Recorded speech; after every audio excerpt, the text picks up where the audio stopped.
we saw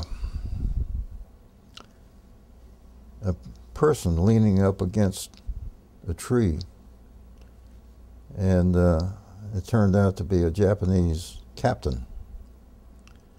And we approached him, and I noticed he had his sword laying over here and a pistol over here, and my guys had their guns ready to shoot him, and I told them not to shoot because he obviously was wounded. He wasn't moving, he wasn't making a move for anything, and he looked like he was suffering because his head was down like this.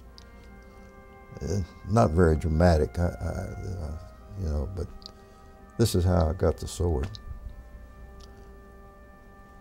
And so I told one of my guys to go back to that portable hospital and get a stretcher. And he came back with two of the medical guys, and they loaded him on that stretcher and took him back to that little hospital, and that's the last I saw of him.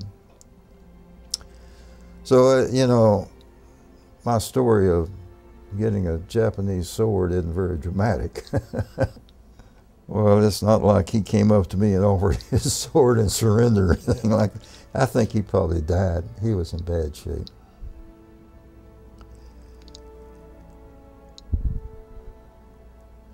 We moved into a rest area after this in a little town south on the southern tip of Luzon called Lucena. We were going to go into amphibious training again. You know, we hadn't had enough amphibious training, so they're going to give us some more. But this time it was for a bigger battle, and that was the invasion of Japan.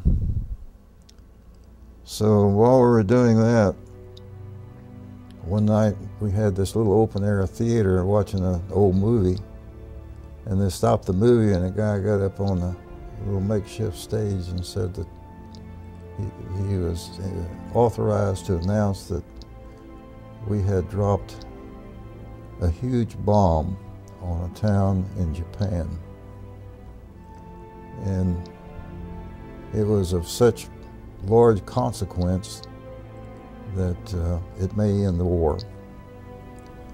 And that's what happened. That's the first we heard of that.